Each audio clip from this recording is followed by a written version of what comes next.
En esta lección vamos a hablar sobre la biomecánica del running de manera sencilla y principalmente vamos a indagar en aquellos aspectos que cualquier persona relacionada al running, ya sea corredor, entrenador, tratante, por ejemplo, kinesiólogo, debe ser capaz de observar para identificar factores de riesgo que pueden estar relacionados a lesiones o aquellos factores que hacen menos eficiente la mecánica o la técnica del corredor y que si los modificamos podemos mejorar la eficacia, podemos mejorar, por ejemplo, la economía de la carrera, la velocidad o finalizar con menos fatiga a la misma velocidad. Básicamente, la técnica de carrera se divide en dos grandes etapas. La primera de ellas, llamada fase de apoyo o de stance, y la segunda de balanceo o swing. ¿Cuánto duran? Va a depender de la velocidad de cada corredor. Mientras más rápido corre una persona, mientras mayor es su velocidad, su cadencia, va a tener menores tiempos de apoyo y mayores tiempos de balanceo o de swing. Va a tener mayor ratio de vuelo, que es todo el tiempo en que ambos pies están en el aire. La primera etapa que vamos a encontrar es la de contacto inicial, en la cual el pie va a contactar con el suelo, y aquí tenemos distintos tipos de técnica. La mayoría de las personas contacta con talón, y no es ningún problema contactar con el talón. Un porcentaje menor, mucho menor, contacta con medio pie, y el porcentaje mínimo contacta con antepié. Entre el contacto inicial y el punto medio en que la rodilla alcanza su máxima flexión durante el apoyo se llama fase de absorción. ¿Por qué? Porque acá, al contactar desde el aire con el suelo, vas a tener que absorber altos niveles de energía y utilizar activaciones musculares excéntricas para poder hacer esto. Entre el apoyo medio y el despegue de los dedos vamos a tener una etapa fundamental en que cambias de tarea, cambias de objetivo para ahora propulsarte, para empujar con tu pie el suelo y activar, entre comillas, toda la cadena posterior de movimiento para que sean los grandes grupos musculares que te van a ayudar en este impulso. Luego estamos en la etapa en que la pierna va a estar en el vuelo, donde vamos a tener un swing inicial, que es donde va a alcanzar la posición más posterior el pie. Luego vamos a tener un swing medio en que la rodilla alcanza su máxima flexión, en que aquí también hay muchos errores generalmente en la técnica de carrera, y luego el swing terminal en que el pie va a atacar el suelo, buscar un nuevo contacto para finalizar con este contacto inicial. Estas son de manera genérica, con poco detalle, no estamos hablando de lo que ocurre en cada articulación, que es mucho, mucho más profundo. Estas son de manera general algunos aspectos básicos que debemos observar. Fíjense en que podemos, por un lado, tener impactos con talón, como impactos con antepié, y se modifica la forma y la distribución de la carga en el suelo, las fuerzas de reacción del suelo. Aquí podemos observar un corredor con unas zapatillas bastante antiguas, en un video antiguo, en el que contacta con el retropié, y si se dan cuenta, o con el talón, hay un impacto que se llama impacto transiente, que es mucho más marcado que cuando la persona lo hace con antepié. De hecho, descalzo, este impacto es mucho más fuerte. Todo aquel que ha corrido descalzo sabe que el talón molesta, el talón duele, pese a que tiene una grasa subcutánea que permite amortiguar. Automáticamente uno busca cambiar la técnica de carrera hacia medio y antepié, en que el impacto es un poco más suave. Entonces, aquí tenemos una diferencia mecánica en la distribución de las fuerzas al cambiar la técnica desde talón o impacto con antepié. Ahora, ¿significa que todas las personas que tienen contacto con talón tienen que cambiar la antepié? No, para nada, absolutamente para nada. Si tu técnica es correcta cuando estás contactando con talón y tienes una adecuada proyección de la tibia en el momento inicial, no necesitas cambiarla. Ahora, si la persona que tú estás trabajando tiene síndrome de estrés tibial medial, le duele el impacto inicial, quizás sí va a ser conveniente cambiar una técnica de contacto de talón a una técnica de antepié. O por otro lado, si tienes una persona con una tendinopatía reactiva del tendón de Aquiles, con sintomatología dolorosa al contacto del antepié, en que la carga es más alta es en la fascia plantar y en el talón de Aquiles, en el tendón, perdón, podría ser útil, aparte de algunas características ortopédicas de corto plazo, podría ser útil un cambio temporal de la técnica hacia una más de retropié. ¿En qué nos tenemos que fijar? Más que en si el pie está contactando con el talón, medio pie o antepié, va a ser más importante en la mayoría de los corredores el ángulo que forma la tibia, la pierna, con la vertical. Miren acá, tenemos un ángulo pequeño, entre cerca de 4 grados, menor a este en muchos ciclos, un ángulo mayor, 6.5 grados, y en todos los ciclos este chico corría con un ángulo entre 6 a 8 grados, y aquí un ángulo mucho más grande, que en todos los ciclos sobrepasaba los 10 grados. ¿Qué será lo óptimo? Menor ángulo, mayor ángulo con respecto a la vertical. Bueno, se ha descrito que el ángulo ideal va a estar lo más cercano a la vertical posible. Lo que nosotros necesitamos es que cuando estás terminando la fase de vuelo, la fase de oscilación, tu pie retroceda al suelo, lo ataque como se ve acá. Fíjense en esta trayectoria de esta representación tridimensional de la carrera. Este es un corredor de ultras, y miren acá, llega a la posición máxima, más lejos de desplazamiento anterior, y luego retrocede, y ahí va a contactar, en este caso con medio pie, pero está retrocediendo, está atacando el suelo, de tal forma que disminuyan los tiempos de contacto, y aumenten las fuerzas propulsivas. Cuando tienes un corredor con una zancada larga, con un overstride, lo que hace es que no ataca el suelo, que es lo que se ve acá. Miren acá, no ataca, este es un corredor, en este caso de triatlón, que no ataca el suelo y contacta con una zancada larga. ¿Qué ocurre con la tibia? Si yo hiciera y midiera un ángulo aquí, queda muy lejos de la vertical, ¿sí? ¿Qué genera esto? Genera un vector de frenado mucho mayor. No favorece la propulsión, sino que te frena y finalmente va a disminuir la velocidad a la que corres.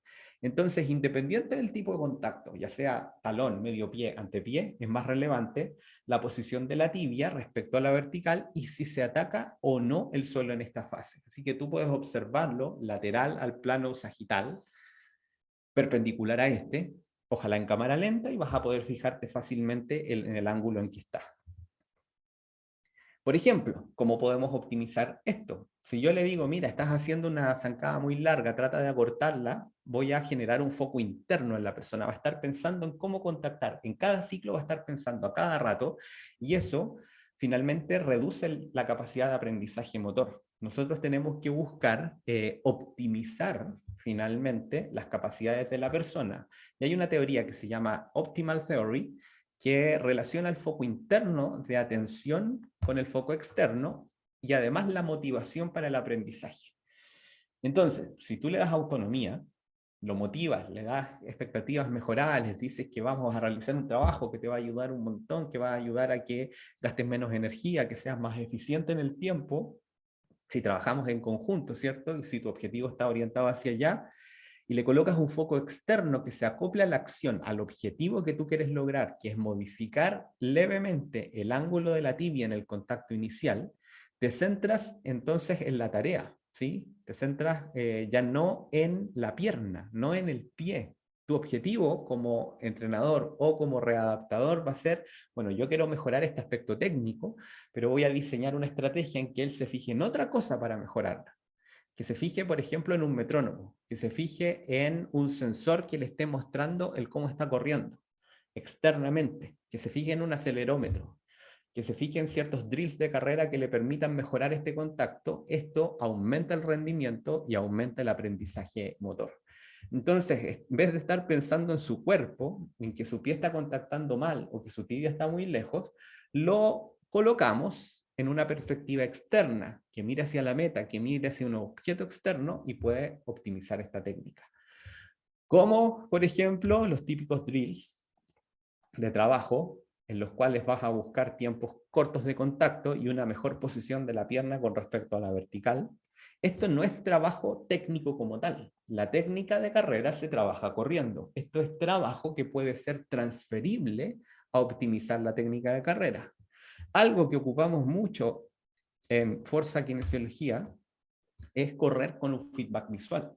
Acá lo que hacemos es colocamos el teléfono en la trotadora, un acelerómetro, que es una aplicación gratuita del teléfono, genera impactos muy grandes y la única indicación que le doy al corredor es reduce esos pics.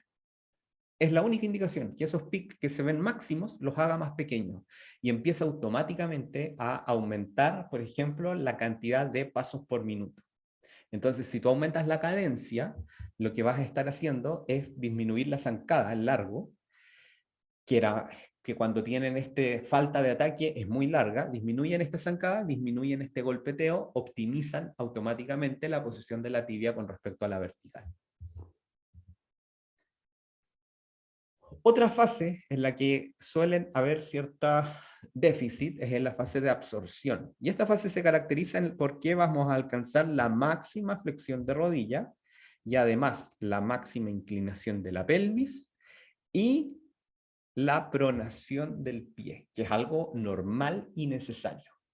Cuando tenemos excesos en la flexión de rodilla, significa que el stiffness, que la capacidad de resistir cargas y deformaciones frente a cargas externas de la extremidad inferior es muy bajo, debería ser más alto, y que la fuerza excéntrica del cuádriceps no es suficiente. Cuando esto es parte, lo que vemos acá es parte de los errores más comunes de personas que podrían tener lesión, una caída de la pelvis, una caída contralateral. En general, en corredores amateurs se espera hasta 9 grados aproximadamente es normal, en corredores más cercanos a lo elite, hasta 5 grados de inclinación es lo esperable, y acá encontramos 14. Y además, acoplado a el movimiento de pronación, que si bien es difícil de evaluar y que uno está evaluando el de la zapatilla, cuando es excesivo y cuando hay una alta velocidad de pronación, por sobre incluso el ángulo de pronación, cuando la velocidad es muy alta, indica mal control de esta. Entonces aquí está representada esta fase por el control muscular excéntrico, la adaptación del pie a la superficie, por eso necesitamos de esta pronación, y refleja la capacidad de control monopodal. ¿Qué podemos hacer? En términos generales, si encontramos alteraciones en esta técnica, podemos primero empezar a ayudar a la persona a controlar el aterrizaje. Aquí lo que ustedes observan es un ejercicio llamado snap down, en este caso bipodal, simplemente de aterrizaje. La siguiente fase sería monopodal, desde altura, etc. Aquí tenemos algunos ejercicios con alteraciones o desbalances pélvicos para optimizar esta caída que habíamos dicho, y una vez que se ha ido fortaleciendo, pasamos a estos ejercicios de manera monopodal.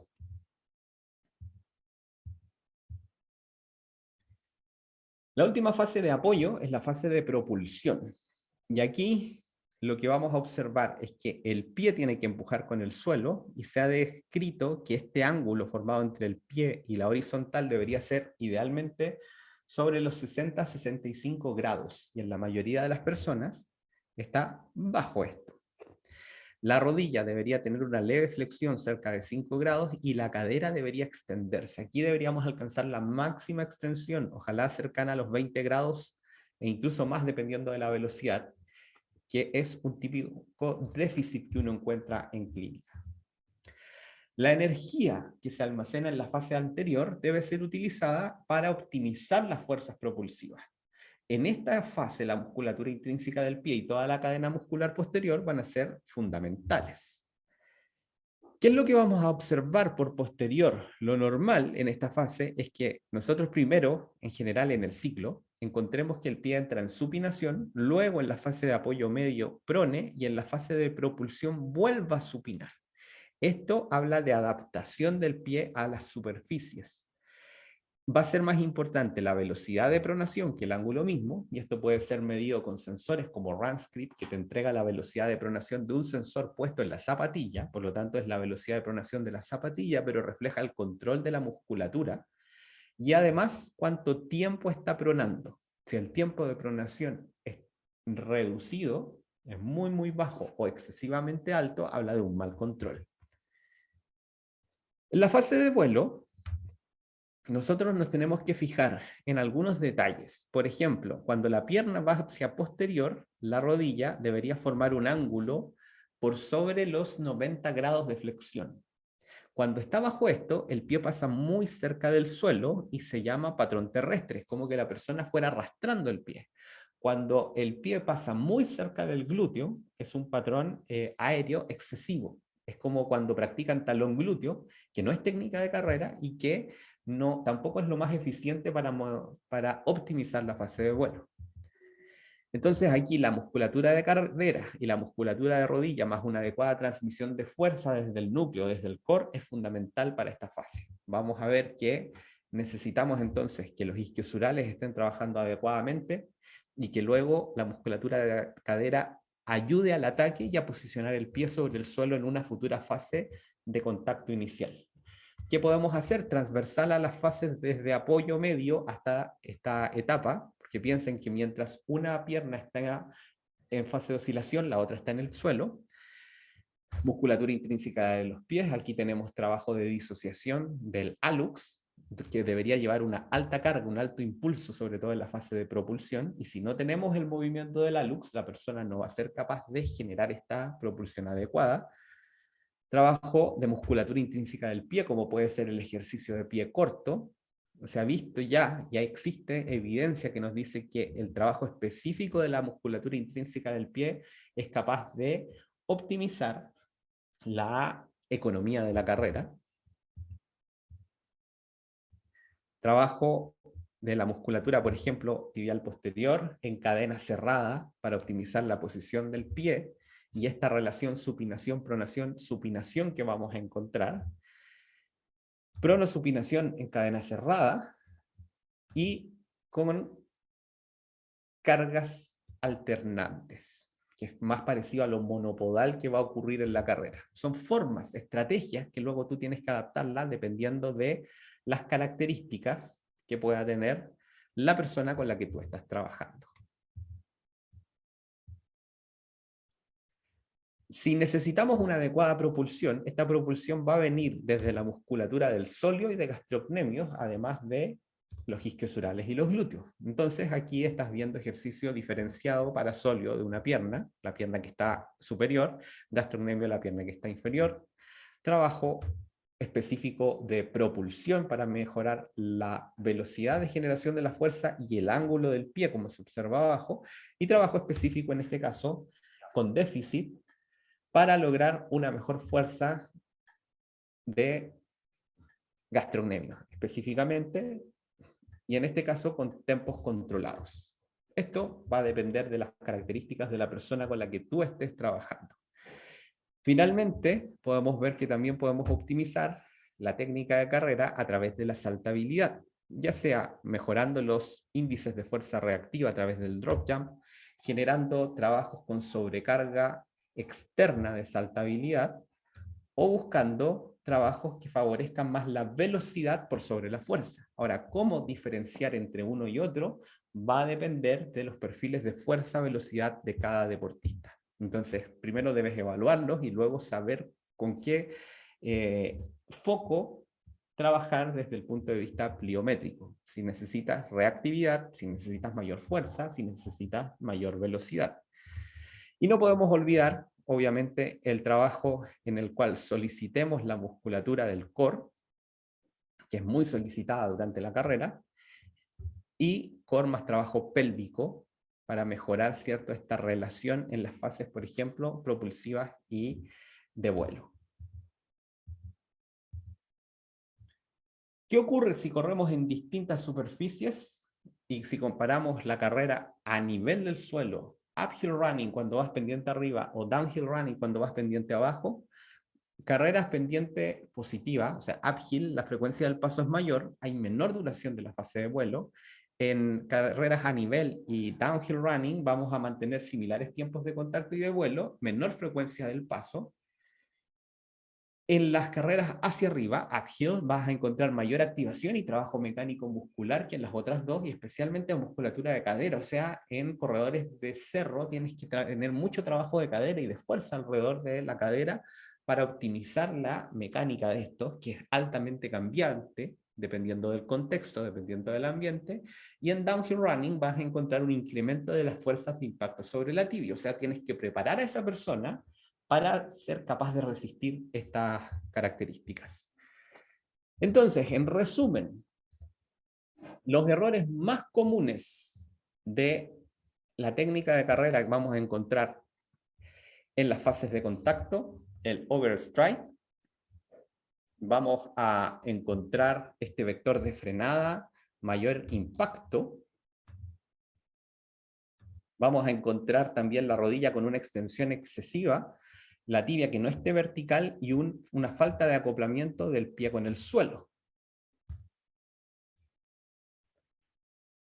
En la fase de máxima absorción podemos encontrar un excesivo drop pélvico, flexión de cadera y rodilla, valgos de rodilla, flexión dorsal de tobillo disminuida, pronación y velocidad de pronación excesiva, sobre todo esta última, y además excesiva inclinación anterior del tronco, que la literatura refiere cercana a o sobre los 10 a 14 grados, que va a hablar de un mal control del core. En la fase de propulsión, los errores más comunes son un bajo grado de extensión de cadera, rodilla y tobillo, rodilla a veces excesivamente extendida, eso sí, un cambio en la elevación de la pelvis, una caída de esta, y además la supinación subtalar ausente muchas veces.